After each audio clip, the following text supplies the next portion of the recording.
Danny Cormier, boxing, MMA, Conor McGregor and Floyd. Give me your take. I mean, it's pretty easy. MMA, Conor McGregor smashes him, kills him. If they fight an MMA fight, Floyd wouldn't last 2 minutes. Boxing, Floyd kills him. Conor McGregor can't box Floyd Mayweather. Guys, let's be real with ourselves. Neither one of these guys could do the other guy's sport. But Floyd Mayweather's in a position financially where he will make the rules. Conor's going to have to go to him. So, Conor's going to get beat. Do you think the fight happens?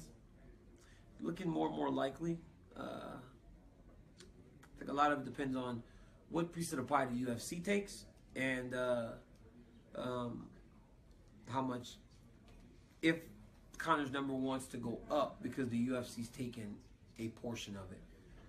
It's all in Floyd's terms, man. Like, even if Conor was to fight for $50 million, you know, and UFC took 20, he would never have seen it. You don't make a $30 million payday in MMA. You just don't in one fight. So, still more money than he ever makes. So, I say go do it. And to win, all you got to do is stand up. All he has to do is not get knocked out and he wins. What's up, everybody? We are here with Daniel Cormier fighting this week in Buffalo against Anthony Johnson. On campus all day today, going around Sports Center. You've already done a podcast with Brett O'Connor. Yeah. How's everything been so far? Good, man. You know, every time we're here, it's beautiful. Great campus, great people. It's awesome to see everybody you see on TV every morning on sports, and you know, everybody's so nice and engaging. So, yeah, it's been awesome. The weather's not holding up very well for us today, but it's okay. Yeah, just saying, 60 degrees and sunny yesterday. Now it's raining and cold. But raining and cold. I don't know what Buffalo's like, but Buffalo's actually not that bad. Not bad. Well, that's good. We took some questions from people on Twitter, people on Facebook. Now we're live on Facebook. So I'll just go through some of these in preparation for the big fight this weekend. Okay. Just looking back at the first fight with Anthony, what would you say are the biggest takeaways you've had from that? That he's a lot faster than I anticipated initially. Obviously, his punching power is to be respected. It's actually more. He hits harder than you even envision. You know, so he's a very powerful, fast, strong guy that needs to be respected. What was that first punch like that you took in the first round? Kind of staggered you a little bit. Can you just describe what that was like? Yeah, it sucked. I mean, getting hit upside the head, you know, does not feel good ever. I think the first punch was hard, but I believe some of the kicks that he landed were harder than the actual punch because the kicks are thudding. It's like you're getting hit with a baseball bat. The punch was like boom, and I fell. So got up and didn't get punched again. But the kicks, man, I tell you, a couple of those landed right on my head. I had some knots the next day. Yeah. I mean, everyone talks about your wrestling ability being superior than almost anybody else right now.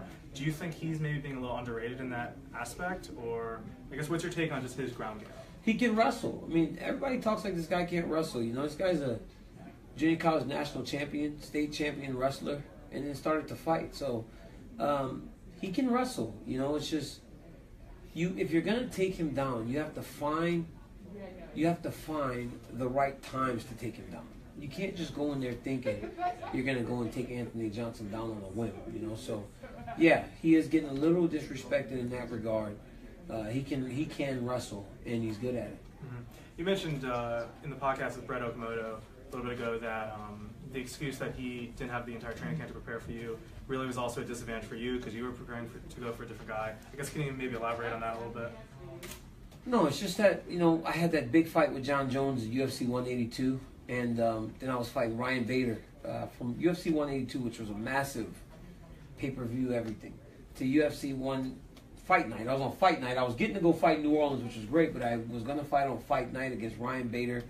And we didn't even have any, like, heat at the moment, you know? So I was like, I was almost setting myself up for a trap fight. There's a thing called the trap fight whenever you fight for a belt and it's huge, and all of a sudden, if you lose, you go back and you get beat by the next guy. I've seen it happen time and time again. And 3.5 weeks before the fight, they said, hey, John's in trouble. Would you like to fight Rumble? I'm like, of course, it's for the belt. But it's not like I had a full training camp. I was still just kind of hitting pads. I hadn't started sparring. I hadn't started really doing much conditioning because I still had 5 weeks to the fight. Mm-hmm. So, I mean, he didn't have a full camp, and neither did I. And I had an opponent change, too. You mentioned that the only way for him to actually beat you is if it comes in the first round. I guess why do you say that exactly? I'm just gonna make him work too hard.